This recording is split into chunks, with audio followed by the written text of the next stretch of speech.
लोकाद्भवोपहत सर्वविचारशक्तिम् अन्धांश्च मोहतम सामरणाभिभूतान् ऊर्ध्वमेव धृतमानवविग्रहम् तं श्रीमद्गजानन गुरुं शिरसा नमामि। श्रीमद्गजानन गुरुं शिरसा नमामि। शास्त्रैरनाकलितमस्ति महो यदीयम्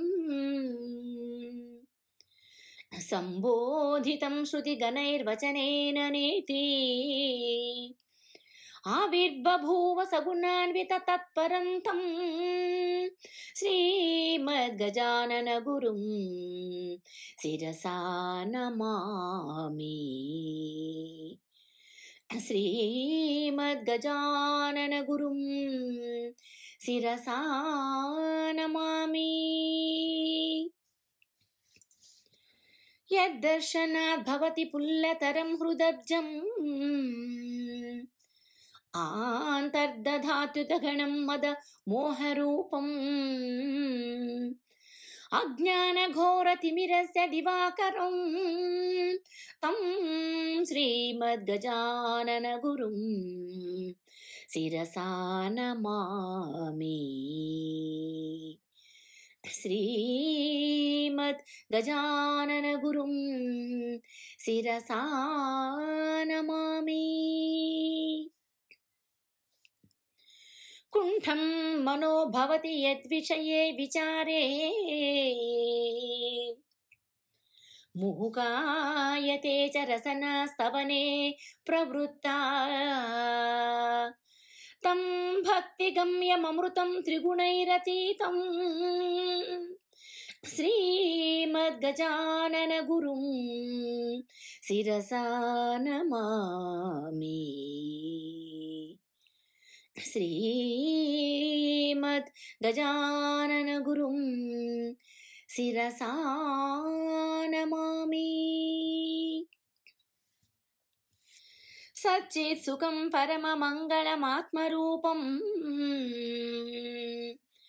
जाग्रत् सुषुप्तिरहितं सततं तुरीयम् ध्यानस्थितं पदनतार्तिविनाशिनं तं श्रीमद्गजानन गुरुं शिरसा नमामि। श्रीमद्गजानन गुरुं शिरसा नमामि।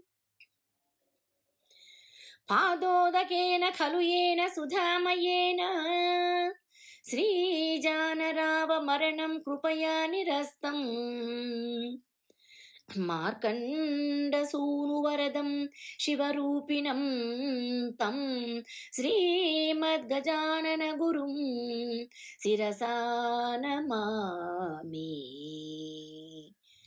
श्रीमद्गजानन गुरुं शिरसा नमामि।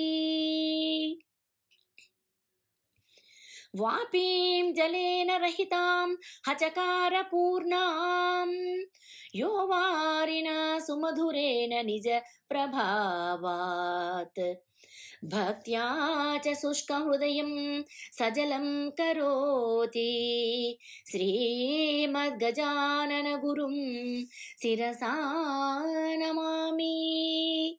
श्रीमद्गजानन गुरुं शिरसा नमामि। भक्ते दृढासु सततं हृदये मदीये मामे मनो भवतु मोहमयं कदापि श्लोकैरतो वसुमितैर्गनुदासशिष्यः तं श्रीमद्गजानन गुरुं सदयं स्तुनोमि। तं श्रीमद्गजानन गुरुं सदयं स्तुनोमि। तं श्रीमद्गजाननगुरुं शिरसा नमामि श्रीमद्गजाननगुरुं शिरसा नमामि।